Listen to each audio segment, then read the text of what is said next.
ये मरकरी भर रखा है इस कंटेनर में, और फिर एक वायर ऐसे लिया यहाँ से ये ऐसे पॉजिटिव टर्मिनल और ये नेगेटिव टर्मिनल, ठीक है। पॉजिटिव और नेगेटिव टर्मिनल ये हो गया। फिर हमने ये कहा कि इस वायर से, ये जो वायर है इस वायर से एक वायर कनेक्टेड है और वो यहाँ तक जा रहा है,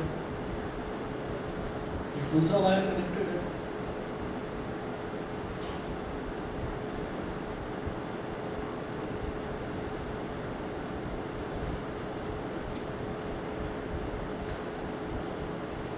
पॉजिटिव नेगेटिव, और इसमें से निकलने वाला करंट है आई, ठीक है। तो अब आप ये समझिएगा कि यहाँ पर क्या है कि एक बैटरी लगी हुई है और इधर मरकरी है, मरकरी भरा हुआ है, यहाँ पर मरकरी है। तो यहाँ से बैटरी के पॉजिटिव टर्मिनल से करंट निकलेगा, निकल कर जाएगा मरकरी में, और मरकरी क्योंकि कंडक्ट करता है करंट बड़ी, क्योंकि मरकरी जो है वो करंट को कंडक्ट करता है, तो करंट यहाँ से मरकरी में आया, और फिर उसके बाद में यहाँ पर एक वायर ऐसे लटका रखा था, एक वायर ऐसे लटका रखा था, तो दोनों के दोनों वायर्स को हमने पैरेलल लटका रखा था। अब जब दोनों वायर्स पैरेलल हैं तो इसका मतलब क्या है कि यहाँ से भी करंट ऐसे जाएगा, यहाँ से भी करंट ऐसे जाएगा, लेकिन देखा क्या गया कि दोनों वायर एक्चुअल में थे तो पैरेलल, लेकिन देखा गया कि वो दोनों एक दूसरे को रिपेल कर रहे हैं, ठीक है। वो दोनों एक दूसरे को रिपेल कर रहे हैं। तो आप ये देखिएगा पेज नंबर 32, तो ये वाला वायर जो है ये तो इस वायर पर ऐसे फोर्स लगा रहा है, और ये वाला वायर जो है ये इस वायर पर इस तरह से फोर्स लगा रहा है। तो एक फोर्स ये इस पर ऐसे लगा रहा है, ये इस पर, मतलब ये इसको पुश कर रहा है, ये इसको पुश कर रहा है, तो दोनों एक दूसरे को क्या कर रहा है, रिपेल कर रहे हैं, ठीक है। ये चीज़ हुई। अच्छा, अब जरा देखिएगा,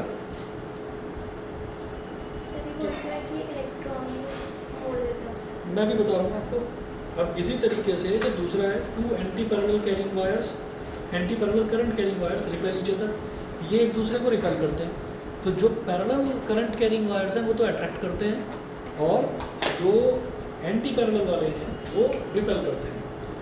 तो जरा देखते हैं expression for the force between two parallel current carrying wires. तो पहले मैं दो पैरेलल करंट कैरिंग वायर्स का आपको दिखाता हूँ। तो इस चीज़ को एक्सप्लेन करने के लिए हम नीचे की तरफ आते हैं। इसी में पेज नंबर 32 पर आप ये देखेंगे कि बिल्कुल ऊपर दो डायग्राम दे रखे हैं, एक इधर लेफ्ट साइड में, एक इधर राइट साइड में। तो लेफ्ट वाला मैंने बनाया है, और फिर थोड़ा सा ऊपर चलेंगे तो इसके नीचे वाला डायग्राम देखेंगे जरा हम। तो देखिएगा कैसे है ये डायग्राम ऐसे हो गया कि एक वायर, अब सिर्फ इन दो वायर्स को देखेंगे हम। तो एक वायर ऐसे है, इसमें करंट ऐसे जा रही है ऊपर, I1 मान लिया मैंने, I1, और फिर एक दूसरा वायर देखिए, दूसरा वायर बिल्कुल इसके पैरेलल है, अभी कोई अट्रैक्शन और रिपल्शन नहीं है। तो दूसरा वायर ऐसे है, इसमें करंट जा रही है I2। उसके बाद देखिएगा, फिर मैंने ये कहा कि मैं इस पॉइंट पर यहाँ पर फोर्स स्टडी करूँगा कि फोर्स कितनी लगी है, और ऐसे ही इधर इस पॉइंट पर फोर्स स्टडी कर लूँगा, ठीक है। तो अब देखो क्या है इसमें कि जैसे यहाँ पर I1 करंट है, मतलब ये जो वायर है जिसमें करंट I1 जा रहा है, I1 फ्लो कर रहा है, उसकी बात करेंगे। एक मिनट वेट करिए प्लीज़, अब ध्यान से समझिएगा कि जिसमें करंट I1 फ्लो कर रहा है, तो ये I1 करंट कैरिंग वायर हो गया। तो ये अपने आसपास एक मैग्नेटिक फील्ड प्रोड्यूस करेगा। मैग्नेटिक फील्ड किस तरीके से प्रोड्यूस करेगा कि इस वायर को ऐसे पकड़ लो, इस वायर को ऐसे पकड़ लो, और जैसा कि राइट हैंड रूल है, थंब रूल है मैक्सवेल का, तो उसमें आपने वायर को ऐसे पकड़ा और थंब को कर दिया करंट की डायरेक्शन में, तो हमारी फिंगर्स इस तरह से स्वेल्ड हो रही है। इसका मतलब इसके आसपास जो मैग्नेटिक फील्ड है वो ऐसे होगा। तो ये जो है ये मैग्नेटिक फील्ड का एक ऐसे लूप बनाएगा, ये मैग्नेटिक फील्ड का लूप बनाएगा। तो मैं वो लूप बना रहा हूँ, वो लूप ऐसे बनाऊंगा,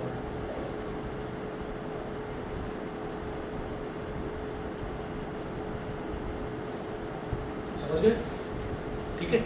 कभी भी क्या होता है कि किसी भी वायर में अगर करंट फ्लो कर रहा है, तो जिस डायरेक्शन में करंट जा रहा है, मैं क्या करूँगा, मैं ये सोचूंगा कि उसी डायरेक्शन में मैंने अपने थंब को करके और उस वायर को पकड़ लिया।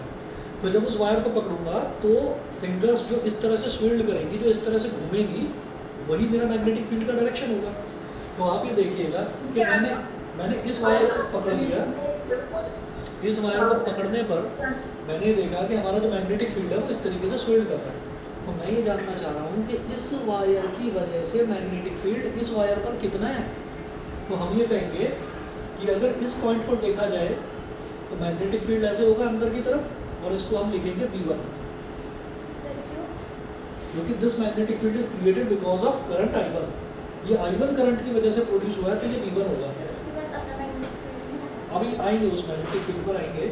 एक्चुअल में करंट जो कोई भी करंट कैरिंग वायर है ना, वो करंट कैरिंग वायर जो है वो मैग्नेटिक फील्ड जो है वो मैग्नेटिक फील्ड अपनी एक्सेस के अराउंड प्रोड्यूस नहीं करता, वो अपने चारों तरफ प्रोड्यूस करता है।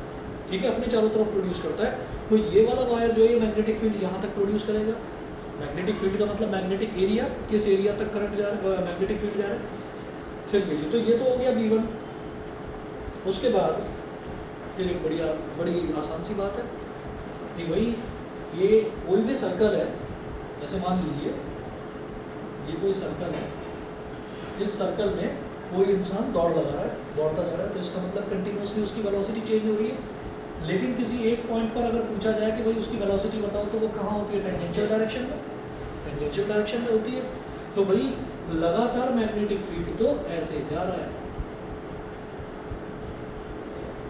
मैग्नेटिक फील्ड तो ऐसे घूम रहा है, ऐसे लूप बना रहा है। तो मैंने कहा नहीं, जब ये जा रहा है तो इस वायर को टच करता हुआ जाएगा, और जब इस वायर को टच करता हुआ जाएगा तो उसी पॉइंट पर आप डायरेक्शन बताएं, तो मैं ये कहूँगा उसी पॉइंट पर डायरेक्शन कहाँ होगा, टेंजेंशियल, मतलब अंदर की तरफ। ठीक है, अच्छा, तो ये इसके साथ में I2 के साथ में क्या एंगल बना रहा है, 90 डिग्री।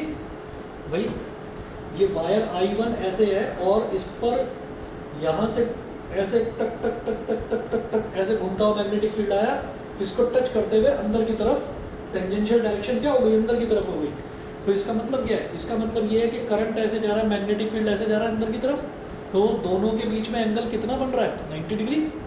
मैं यहाँ पर 90 डिग्री इस तरह से दिखा दूँगा, ये ऐसे 90 डिग्री एंगल बन गया। समझ गए कि नहीं?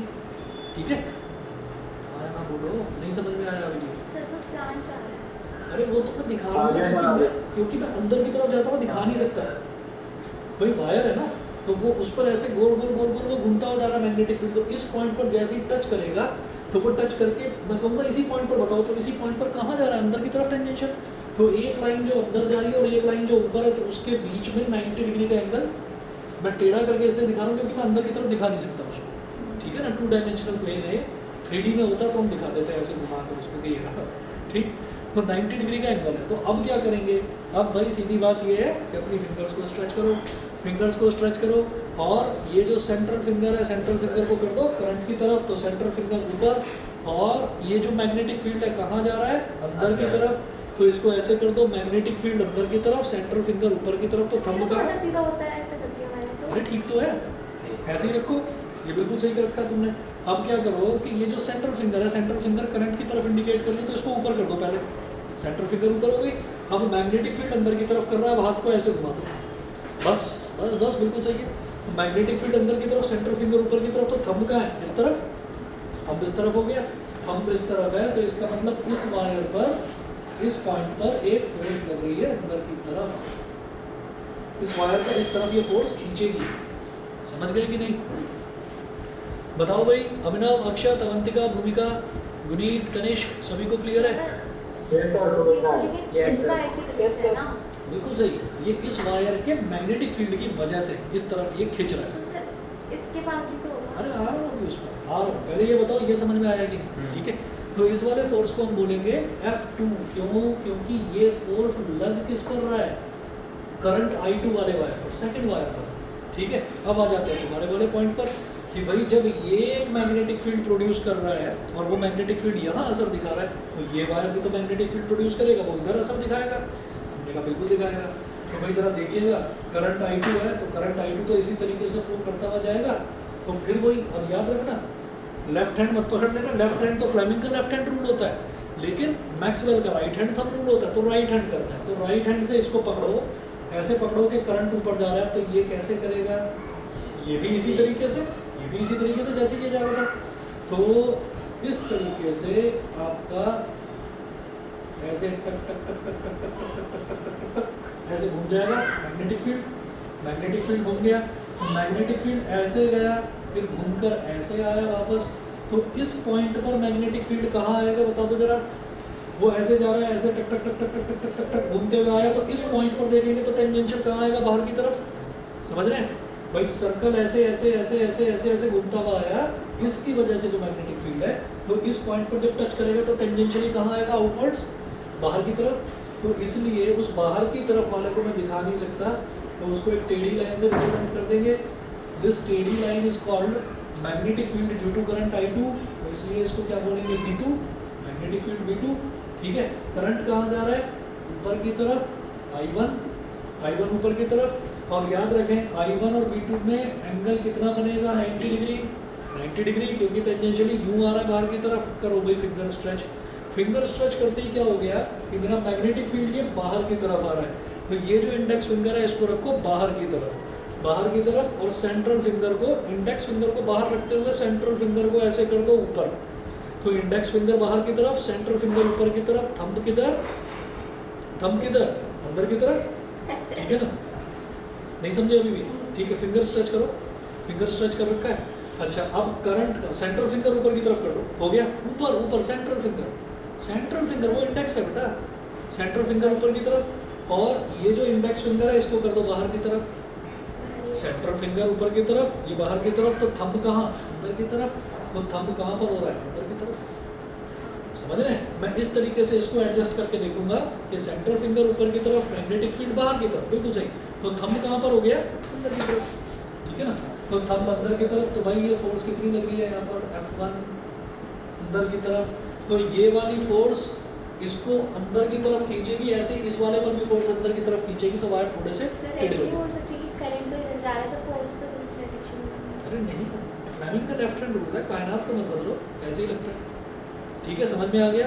तो दोनों ही वायर्स पर, एक पर इधर अंदर की तरफ खींच रहा है, दूसरे पर इधर अंदर की तरफ खींच रहा है, तो वो वायर जो है, जो पैरेलल वायर्स थे सीधे, वो थोड़े से ऐसे टिल्ट हो जाएंगे बिकॉज ऑफ दिस क्या, मैग्नेटिक लॉरेंट्ज फोर्स। मैग्नेटिक लॉरेंट्ज फोर्स की वजह से वो अंदर की तरफ मुड़ गए। समझ में आ गया, तो चलो आगे। ठीक है, आपको क्या याद रखना है, जिस चीज़ की हमको ज़रूरत पड़ेगी, आपको ये याद रखना है कि जो हमारे दो पैरेलल डायरेक्शन में अगर करंट जा रहे हैं, तो दोनों वायर आपस में एक दूसरे की तरफ आ जाएंगे।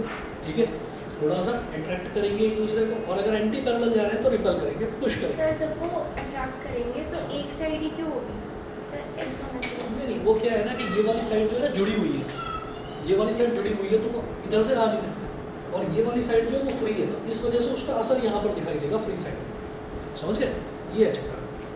चलिए जी, अच्छा मैं अब देखता हूँ दूसरा। तो दूसरा आप अपने आप समझेंगे, अभी समझ में आ जाएगा कि अब मुझे क्या करना है, कि अब मुझे डायग्राम जो है वो उल्टा कर देना है, बस इस सेंस में कि वायर्स पैरेलल होंगे लेकिन एक में डायरेक्शन उल्टा हो जाएगा करंट का। समझ गए, चलिए जी देखता हूँ मैं ये बिठा रहा हूँ।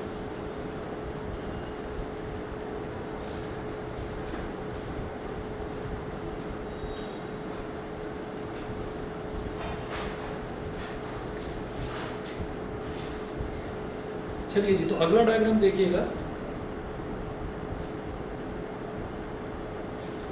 अगले डायग्राम में क्या है, अब अपोजिट डायरेक्शन में करंट लेना है, तो सेम डायरेक्शन का तो डायग्राम अलग तरह से बनाया, अपोजिट डायरेक्शन का अलग तरीके से।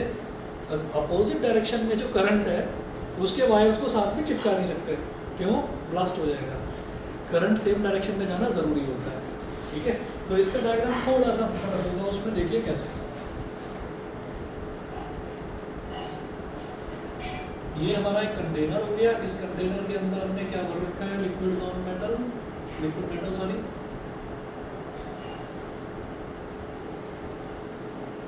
ये है मर्क्यूरी Hg। अब क्या करिए, अब उसी तरीके से आप बैटरी लगाइएगा, पॉजिटिव टर्मिनल नीचे, नेगेटिव टर्मिनल ऊपर, पॉजिटिव टर्मिनल नीचे, नेगेटिव टर्मिनल ऊपर, तो प्लस माइनस। यहाँ से एक वायर ऐसे घूम कर जाएगा, ऐसे ऐसे, और ऐसे। क्यों, क्योंकि बैटरी है ना, तो बैटरी में से करंट I निकलेगा, पॉजिटिव टर्मिनल में से निकलेगा, ऐसे घूमा घूमा और आ गया। उसके बाद जो नेगेटिव टर्मिनल है, नेगेटिव टर्मिनल से करंट निकलता नहीं है, नेगेटिव टर्मिनल में करंट आता है।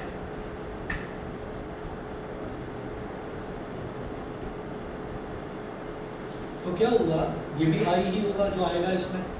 तो क्या हुआ, आई करंट यहाँ से निकला, गया गया गया गया गया, फिर इसको कंडक्टर मिल गया, करंट कंडक्टर मिल गया, तो उसके बाद ये जो वायर है ये भी कंडक्टर है, तो इस कंडक्टर से होता हुआ आई करंट ऐसे आया और वापस नेगेटिव टर्मिनल में पहुँच गया, तो करंट का लूप हो गया कंप्लीट।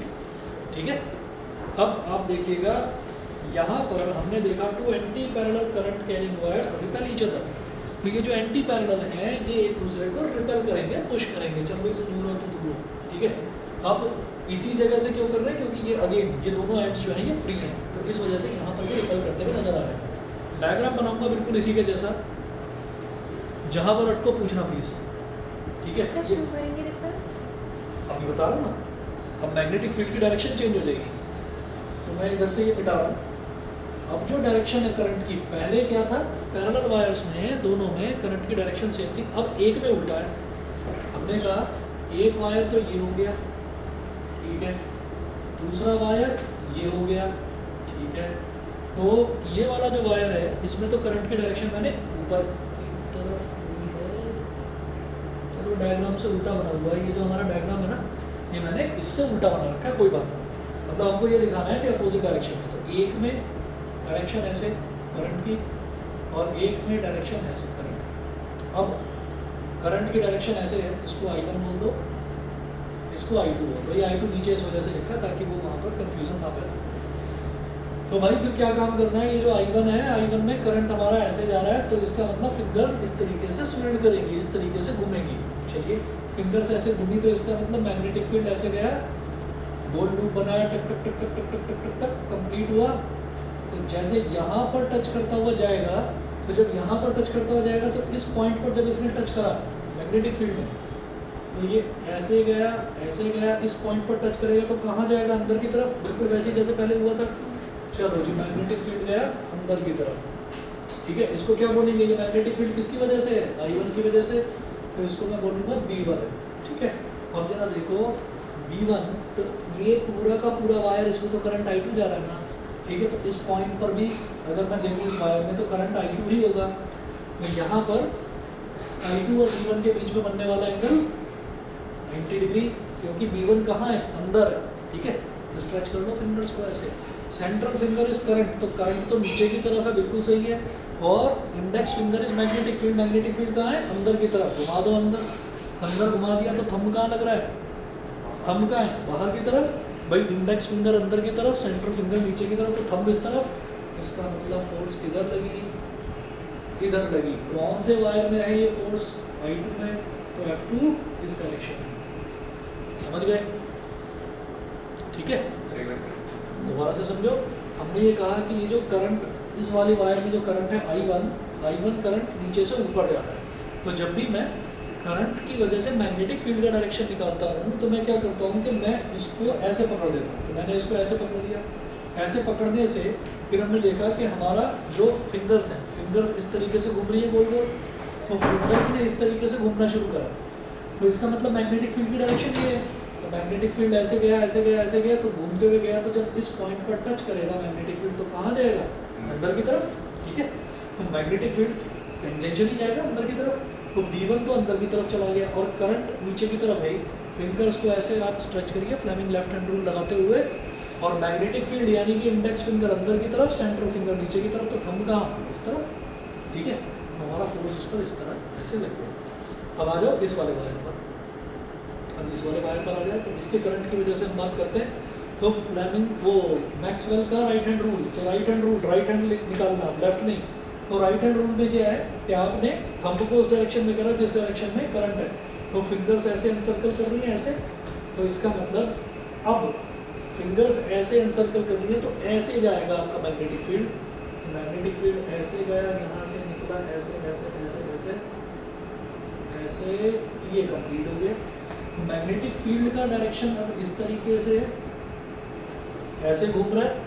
अब जब वो ऐसे घूम रहा है तो फिर इस पॉइंट पर आकर कहाँ जाएगा, अंदर की तरफ। तो चलिए जी, मैग्नेटिक फील्ड गया अंदर की तरफ, अंदर ऐसे टेढ़ी लाइन बना दी हमने।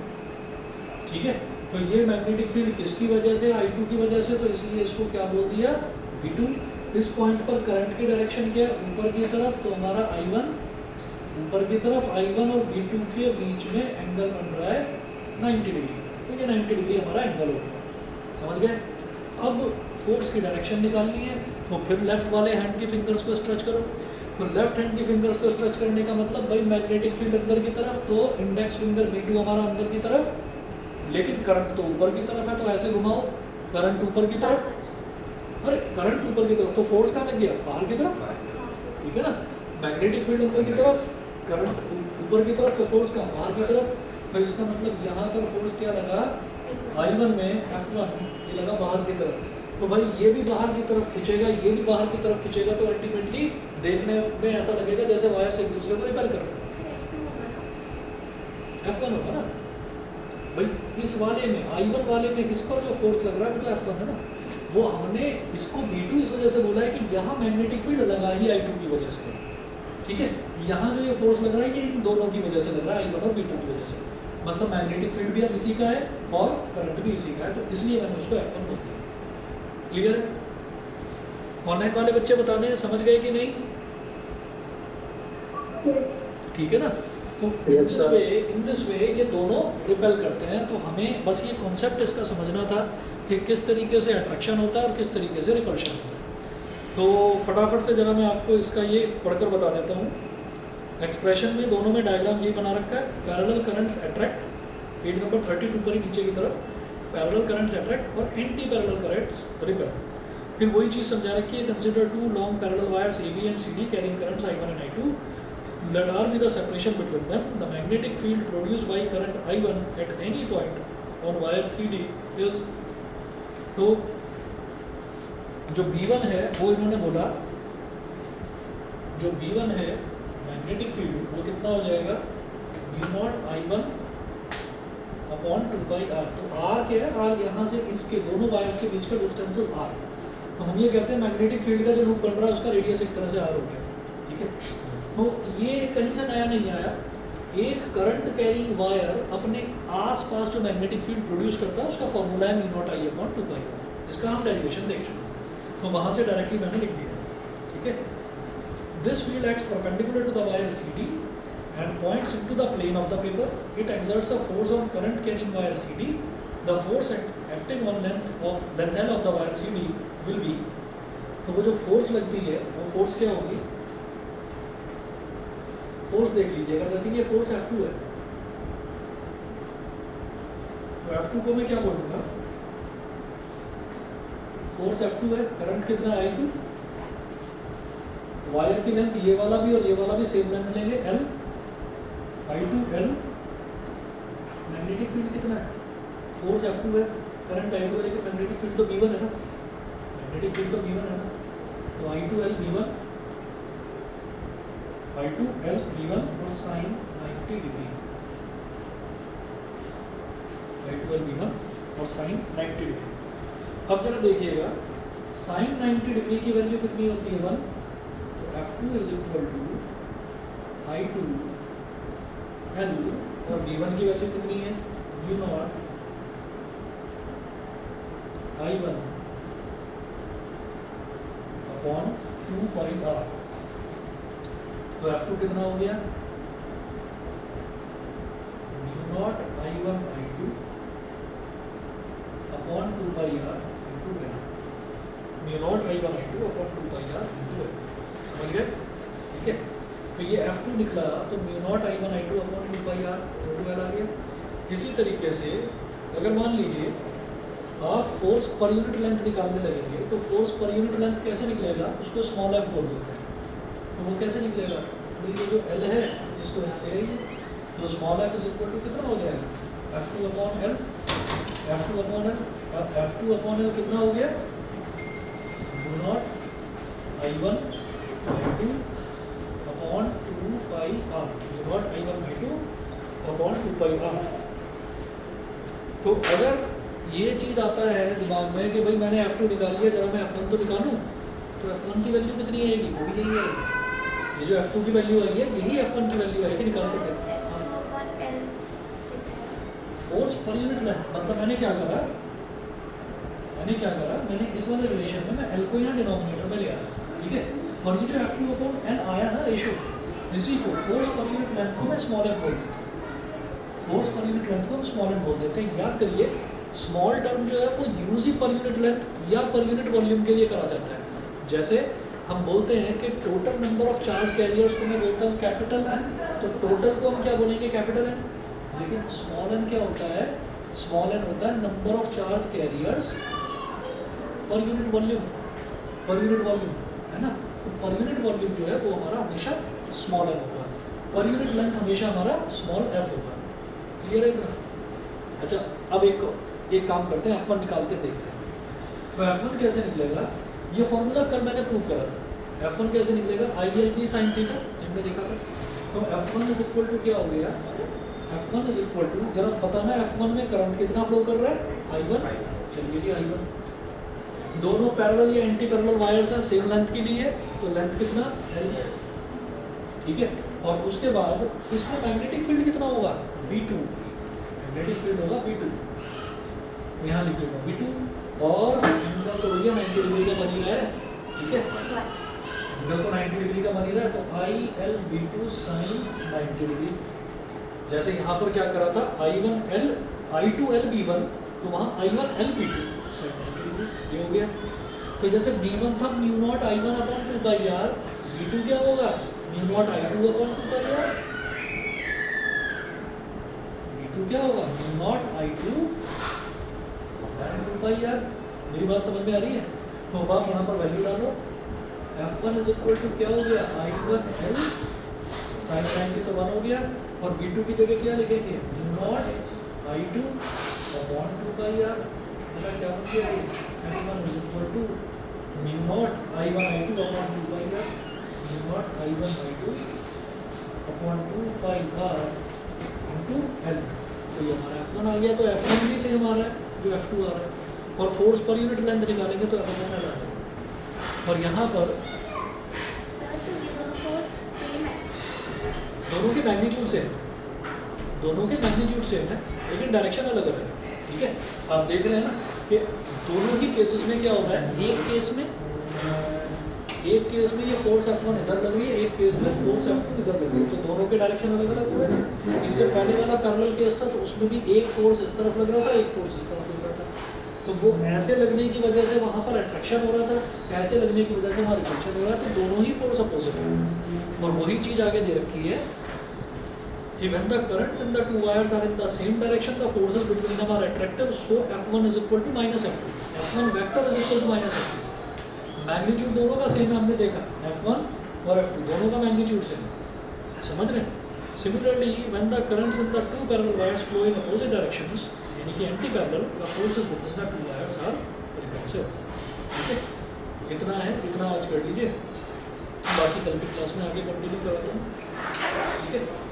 ये देख लेंगे टॉर्क वाला, टॉर्क है, मूविंग कॉइल, गैल्वेनोमीटर है, आगे के काफ़ी पोर्शन है। जैसे मैंने ये नोट्स में दे रखा है ना, तो ये नोट्स तो तब के बनाए हुए हैं जब सिलेबस ठीक ठाक हुआ करता था, अब कुछ टॉपिक्स कट गए हैं, तो कल आपको इसकी हार्ड कॉपी दे दूँगा, तो उसमें मैं आपको ना कटवा दूँगा कि क्या क्या चीज़ें आपको नहीं करनी, ठीक है। चलिए जी, आज के लिए इतना ही,